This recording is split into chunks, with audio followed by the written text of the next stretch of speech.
Punjab police वो थाना जो मुझे 4 घंटे तक मुझे मेरी टीम को मारता रहा, उन्होंने बिला तफरीक बिला तमीज़ खातून को मारा, उस पंजाब पुलिस की कस्टडी में हूँ मैं अभी। थाने के अंदर वही पुलिस वाले जो मुझे मार रहे हैं, वही ऐसे ही मेरे साथ खड़ा है।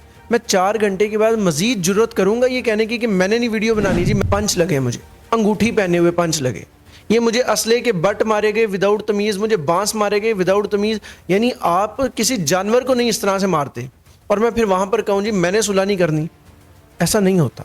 मुझे उन जूतों से, मुझे टेबल के ऊपर चढ़ के फ्लाइंग किक्स मारते थे वो एएसआई साहब। अस्सलाम वालेकुम नाज़रीन, आपका मेज़बान साइम राजपूत और आप देख रहे हैं पब्लिक पॉइंट न्यूज़। नाज़रीन कराम, हक और सच की आवाज़ को दबाया गया और इस कदर दबाया गया कि जब कोई सहाफ़ी हक और सच की आवाज़ के ऊपर बात करता है तो यहाँ तो वो मार दिया जाता है, तो यहाँ फिर उसके हालात बुरे कर दिए जाते हैं। क्या सहाफ़ी अब चुप रहें? ऐसा ही अभी हालिया में हमारे साथ नुमान सलहरी साहब मौजूद हैं जिनके साथ ये वाक़या पेश आता है। इनको इस कदर मारा जाता है कि इनकी नाक की हड्डी भी तोड़ दी जाती है और सेकंड जो इनके साथ खातून एंकर होती है उनको भी पुलिस वाले मारते हैं।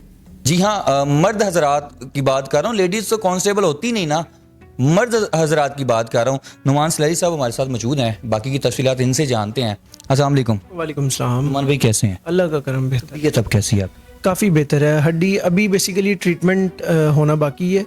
अभी फ़िलहाल डॉक्टर्स का ये कहना था कि सर्जरी के लिए ना आपको स्वेलिंग का उतरना पहले ज़रूरी है, तो अल्हम्दुलिल्लाह चूँकि टाइम 3-4 दिन गुजर गए हैं, काफ़ी तबीयत बेहतर है, लेकिन अब एक माइनर सर्जरी के साथ हड्डी जो है वो बेहतर होगी इंशाल्लाह। ठीक है नुमान भाई, मुझे ये बताएं कि एक वीडियो है जो कि सोशल मीडिया के ऊपर गर्दिश कर रही है और बहुत सारे लोग उसको ना नेगेटिव ले रहे हैं, यार ये तो नुमान भाई का नाक नहीं है, बाद में बनाया गया जैसे सहाफ़ी करता है। इसके ऊपर थोड़ी तफसील से बताएं कि जब आप पुलिस के साथ सुलह कर रहे होते हैं आपके ये निशान नहीं होता, उसके बाद ये निशान आपके होता है। ठीक है, अच्छा इस तरह से है कि 2-4 चीज़ें मैं आपके सामने रखता हूँ।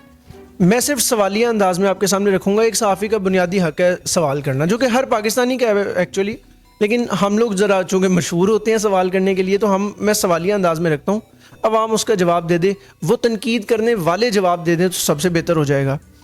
मुझे बताइएगा कि क्या मार पड़ने के फौरी बाद नील और स्वेलिंग हो जाती है? कभी भी नहीं होता।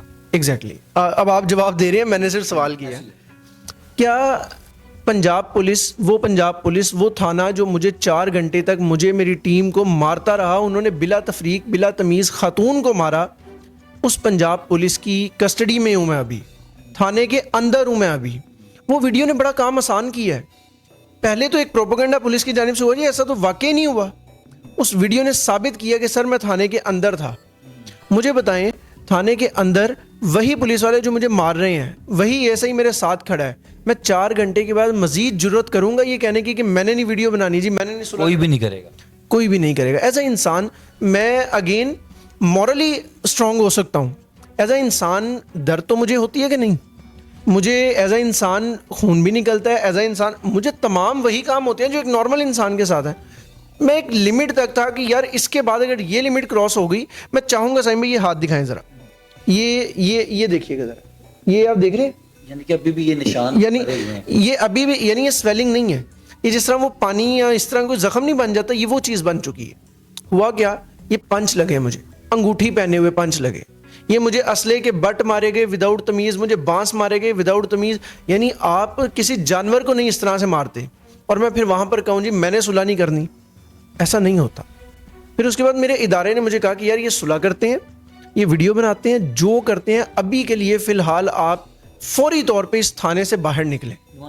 जहाँ से मौके से आपको लेके जाते हैं, जहाँ आप सवालात रख रहे हैं, जवाब नहीं वो देते, वो जवाब देना ही नहीं चाह रहे आपको, वो और नफरी को बुलाते हैं, आपको अगवा करते हैं, अगवाही कहूँगा, अगवा करते हैं, थाने लेके चले जाते हैं। मुझे बताएं, थाने में ले जाकर किस किस चीज़ से मारा जाता है? थाने से ले जाकर मुझे डंडों से मारा जाता है, मुझे मुक्कों से मारा जाता है, चपेड़े ठुड्डे। मैं एक चीज़ आपको बताता हूँ, मैं बेसिकली उस फोर्स की बात कर रहा हूँ जिस ज़ोर से आके मुझे वो ठुड्डा लगता था। मैं पंजाबी में वर्ड ठुड्डा क्यों इस्तेमाल कर रहा हूँ, ताकि इस कौम को पता लगे कि ये ठुड्डे आप लोगों को रोज़ाना की बुनियाद पे पड़ते हैं। हम लोग बेहिस हो चुके हैं कि यार ठीक है खाते रहे। वो मिसाल सुनिए ना हमने कि एक बादशाह था, तो वो उसने ना एक असूल बनाया हुआ था कि इस गाँव से जो भी गुजरेगा ना वो जूता खा के गुजरेगा। तो अवाम ने एक दिन एहतजाज कर दिया, बादशाह बड़ा खुश, बादशाह ने कहा कि जी यार वजीर से कि यार ये लोग बोलते नहीं हैं मेरे खिलाफ। उनका सर ने फिर जुतियाँ मारना शुरू कर दो, ज्यादा मार दो। जूतियाँ मारना शुरू की, अवाम एहतजाज करने लग गई, रोज़ाना 7-7 जूतियाँ पड़ रही हैं, 10-10 जूतियाँ पड़ रही हैं। बादशाह बड़ा खुश हुआ कि जी अवाम बोल पड़ी है। उसने कहा बुलाओ इनको। आ गई अवाम सारी। उन्होंने कहा हाँ जी। बादशाह अब अंदर से खुश थे, कहेंगे सर जूतियाँ ना मारें, ये गलत कर रहे हैं। उन्होंने कहा सर आप रोज़ाना 10 जूतियाँ मारते हैं, हमारे 2-4 मिनट ज़ाया होते हैं, बंदे बताओ ताकि ऐसी छेती फारग हो जाइए। हमारा वो हाल हो गया हुआ है। ये देखिएगा, ये जख्म देख रहे हैं, स्वेलिंग हुई। ये जख्म देख रहे हैं, ये जहां पर लगता था ना ये जख्म दे के जाता था। यानी कमांडो शूज थे ना, वो जो एक वर्दी की एक स्पेसिफिक हिस्सा होता है, यानी जहां पर ये शूज लगना है उसने जख्म दे के जाना। मुझे उन जूतों से, मुझे टेबल के ऊपर चढ़ के फ्लाइंग किक्स मारते थे वो ASI साहब। आप टीम में कितने लोग? हम बेसिकली 5 अफराद थे। एक वहाँ मौके पे फरार होने में कामयाब हुए। हम मीडिया से ताल्लुक़ रखने वालों को पता है सबसे इंपॉर्टेंट चीज़ होती है डाटा।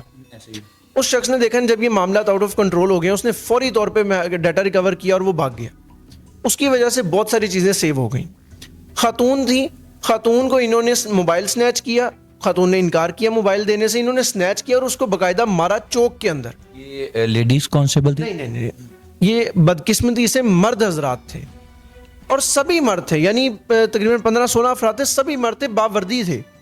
आप इतने बदमाश हैं कि आपको पता है हम चौक में खड़े होकर खातून को मारेंगे, हम लोगों ये मर्द हजरात को, हमें भी मारें।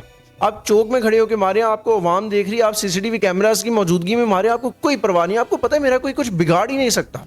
आप बदमाश हैं ना। इन्होंने उस खातून को उधर निहत्ती को छोड़ के हमें थाने लेके चले गए, उसको अकेली को छोड़ के। हम लोग रो रहे हैं कि भाई बंद रोड का इलाका है, सुनसान इलाका है, खातून को थाने ले आओगे, हमें पता हो गया इधर हमारे साथ मार खा रही है। ये लोग उधर छोड़ के आ गए। अब हमें थाने आके मार पिटाई शुरू की। अच्छा, सुलह वाली वीडियो पे मैं एक दफ़ा फिर आऊँगा। मुझे बताएं, अगर हमें इन्होंने कहा जी गलत फहमी की बुनियाद पे हम मशकूक समझते हुए इनको थाने लेके गए, आप होते कौन है मुझे थाने लेके जाने वाले? मैं दहशतगर्द हूँ? मैं मनशियात फरोश हूँ? मैं कौन हूँ?